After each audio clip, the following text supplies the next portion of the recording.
2 requests. Could you do Hawkmon and you do Norg for us? After you say. Like, can you? Oh, you gotta get a jab. Put it on YouTube. It's for blackmail. Uh-oh, YouTube. Don't let me YouTube. Could be good.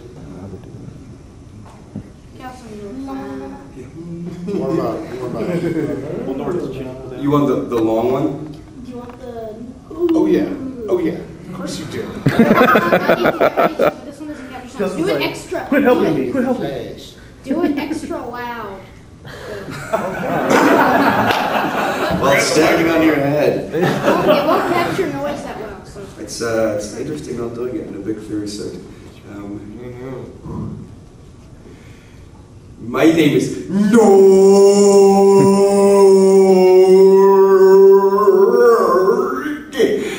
Yeah, Dinoslates.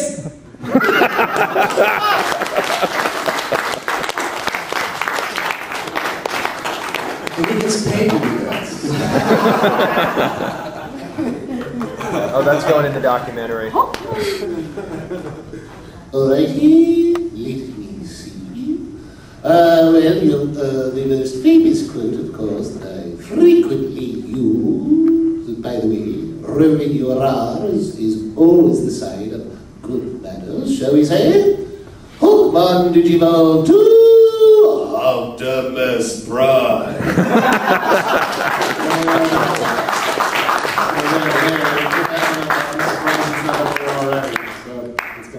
Yes, sir.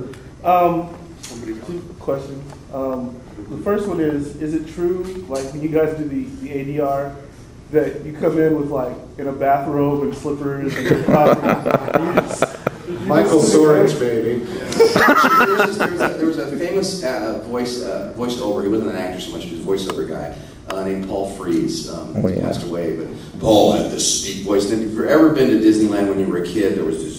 In Disneyland, he had this deep voice, and he hated working mornings.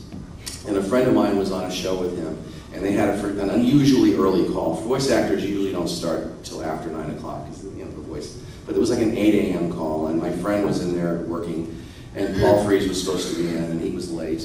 And he comes walking in, and he's one of these guys that got like $1,000 a word. He's one of those kids. He comes walking in, slippers, bathrobe, hair all messed up, pissed off. He just didn't want to be there. He walks in, rolling. He does his line, turns around, walks out, doesn't say a word to anybody. So, yeah, it actually has like Frank Sinatra. And a lot of times I'll show up to a panel, and like, exactly, flip-flops and shorts and a tank top or garter belt. Whatever, and I'll just say, oh, sorry guys, I forgot to change it out of my work clothes. That's it. You don't have to worry about shaving. You don't have to worry about what you're wearing. All you have to worry about is the performance. All you have to worry about is that your voice is ready to go. If it's not, then go. Heaven help you. Well, then you don't have the goods. Then it doesn't matter. I mean, the fact of it is, it's not about what you look like. It's about what you bring to the table. So if you've got to go to bed at 11 o'clock to make sure that your pipes are ready to go, then that's what you do. Yes. You can go. I have a second question too, which was specifically for Neil. Did you voice Aquilamon or? Probably. Aquilamon. Probably. Which guy was that? That was the champion form of Hawkmon.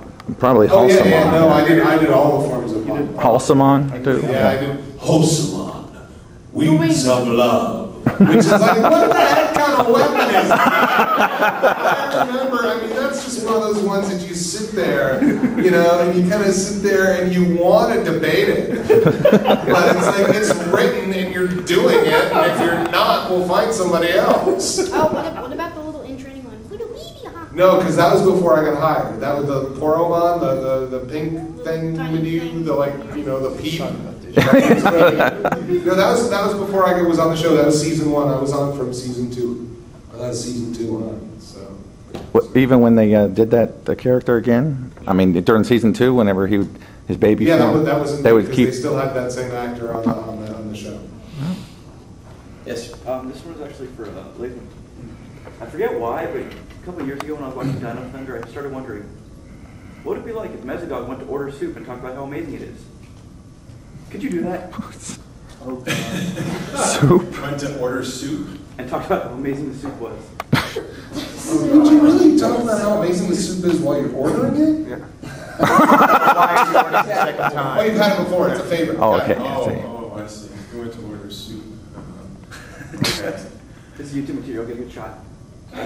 Could I have cream of ranger soup? That's my favorite. Excellent.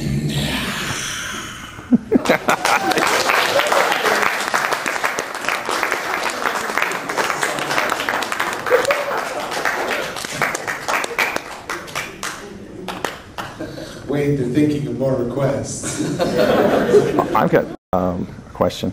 Okay, let's grab him. Yes, Yeah, question. I just bought the Psycho Red prop. Oh, God. I was wondering if you could do the very collectible line with it. Okay. It's a shrunk down version of a main villain. So. Oh, I see. It was an evil Red Ranger they had. Yeah. Okay. Does anybody have questions? Maybe we can get that Yes. at the end of the battle and Well, stuff? I got a question. Yeah. No, this gentleman. We haven't heard from the representative from Maryland, please. I'm from Maryland. All right, the other Well, one. we have heard from We've certainly heard from. Go ahead. Okay, this question is for Kelson. How do you come up with like the two different voices for Phineas and Nord? Since like Phineas is more like deep and gruff, and Nord is like actually childlike and innocent. Yeah. Nice. It all came from Latham's cat. No. Oh, the one. I think I mentioned this on the last panel, so I'll give a slightly shorter version. But Phineas, basically, the audition scene that I had for Phineas had him eating an animal. He was interrupted eating. So I, just while working the audition scene, I bought a roast chicken and just started kind of eating it as messily and dirtily as I could, and kind of seeing what noises I was making and where a voice would come from that. So it all sort of like just came going, yeah, sort of just evolved into, you know, how's it going, yeah, Phineas? You got to clean it up a little. Once I got the teeth made, it made making noises in the front of my mouth hard, so it dropped further back in the mouth and became kind of stuck in the back of the throat there. And Nord was basically, I had a sit-down chat with Bruce about the qualities he wanted, and he wanted something that was a kind of childlike character, half obedient puppy and half wide-eyed, excited kid. So I just sort of thought along those lines, and then had a bit of difficulty kind of nailing it, so I asked if we could get what they had of the soup, because it wasn't finished at that point in time. So I had kind of a fat soup without the proper fur on it, and basically the skull of his head. I sort of got those on and tried to work with Bruce on what fulfilled those qualities, and sort of got the basis of Norg there. And then on the day when finally I turned into this big furry cuddly thing, everyone was like, oh, how cute you are. He sort of got that little bit extra cuter, and that's how he ended up how he is today. Cool.